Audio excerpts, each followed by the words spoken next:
আমরা মানুষকে বলেছিলাম যে আমরা সুশাসন দেব, মানুষকে আমরা বলেছিলাম যে আমরা একটি দেশ তৈরি করতে চাই যেই দেশে শিক্ষার্থী একটি সুন্দর শিক্ষার পরিবেশ পাবে। আমরা মানুষকে বলেছিলাম আমরা একটি দেশ তৈরি করতে চাই যেখানে নারী পুরুষ শিশু সকলে নিরাপদে রাস্তায় চলতে পারবে।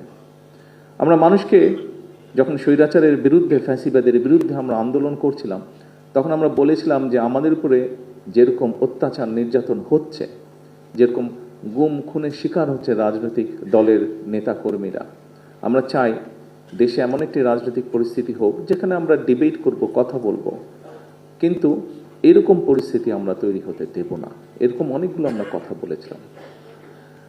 প্রিয় নেতৃবৃন্দ, যেই কথাটি বলছিলাম, যুদ্ধ একটি শেষ হয়েছে, এখন আরেকটি যুদ্ধ শুরু হয়েছে। কি সেই যুদ্ধ? সেই যুদ্ধটি হচ্ছে আমরা মানুষকে যে কমিটমেন্ট দিয়েছিলাম সেই কমিটমেন্টগুলোর বাস্তবায়ন করা। এবং আপনারা খেয়াল করে দেখবেন, প্রত্যেকেই আপনারা এখানে 12 তারিখে যে নির্বাচন হয়েছে সেই নির্বাচনে আপনারা মাঠে ছিলেন। আমি বলেছিলাম যে নির্বাচনটি কিন্তু কঠিন হবে। আপনারা প্রত্যেকেই পরতে পরতে সেটা কিন্তু অনুভব করেছিলেন। মানুষ আমাদের দলের পক্ষে, আমাদের ম্যানিফেস্টোর পক্ষে আমাদেরকে মানুষ সমর্থন দিয়েছে।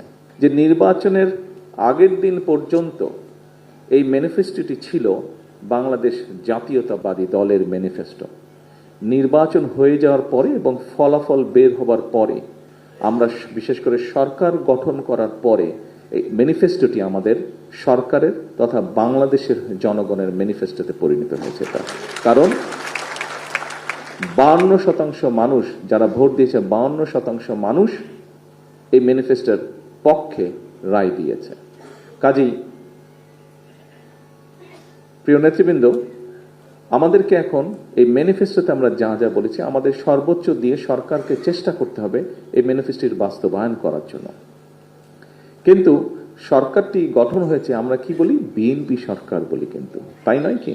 আমরা বলি বর্তমান সরকার বিএনপি সরকার, অর্থাৎ সরকার ঠিকই আছে কিন্তু বিএনপি সরকার। সেজন্য বিএনপি যদি সহযোগিতা না করে অনেক ক্ষেত্রেই সরকার সফল হতে পারবে না।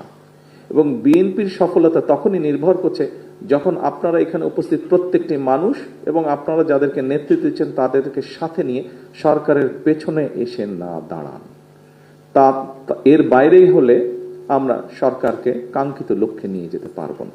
সেজন্যই উপস্থিত সকল নেতৃবৃন্দ আপনাদের সহযোগিতা